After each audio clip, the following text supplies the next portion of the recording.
गोरखनाथ जी के एक शिष्य हुए राजा भर्तृहरि। युवावस्था में ही उन्हें राजगद्दी मिल गई थी, कम अवस्था में ही, किंतु विवाह के पश्चात वह अपनी पत्नी से बहुत ज़्यादा आसक्त हो चुके थे। उनकी आसक्ति को देखकर गोरखनाथ जी ने सोचा कि राजा का मार्गदर्शन किया जाए।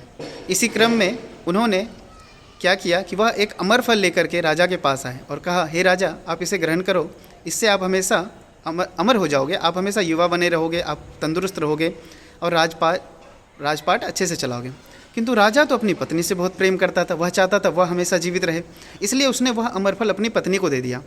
अभी वो जो पत्नी थी वह राज दरबार के दरबान से प्रेम करती थी, तो उसने वह फल दरबान को दे दिया। किंतु दरबान उस नगर की वैश्या से अत्यधिक प्रेम करता था, इसलिए उसने वह फल वैश्या को दे दिया।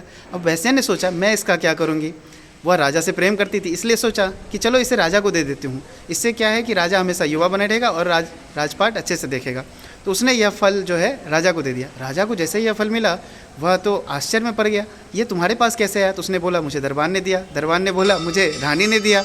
ऐसा जब उसे पता चला तो संसार की ये अवस्था देख करके उसी क्षण उसे संसार से वैराग्य हो गया। आप देखो, सभी की यही स्थिति है, सभी लोग आपके पास हैं क्योंकि कुछ स्वार्थ है उनका।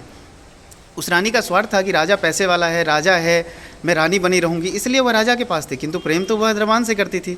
उसी प्रकार हम देखते हैं कि तुलसीदास जी ने भी कहा है, हरे चरहि तापहि बरे, फरे पसारहि हाथ, तुलसी स्वारथ मीत सब परमारथ रघुनाथ। एकमात्र रघुनाथ जी ही परमारथ है। क्यों?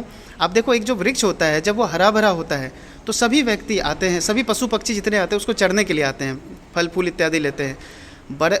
तापहि बरें, जब जलाया जाता है तो उसको तापने के लिए आते हैं। फरें पसारहि हाथ, जब फलता है अर्थात उस पर जब फल लगते हैं तो सभी हाथ पसारते हैं कि हमें आम दे दो, हमें अमरूद दे दो। किंतु वही वृक्ष अगर कोई फल ना दे या सूख जाए या किसी काम का ना हो तो कोई उसे पूछता भी नहीं है। इसीलिए कहते हैं तुलसी स्वारथ मीत सब परमारथ रघुनाथ। एकमात्र रघुनाथ जी ही परमारथ हैं। देखिए, आपका हित हमेशा भगवान ही चाहेंगे, भगवान ही हमेशा आपके सबसे बड़े हितैषी हैं।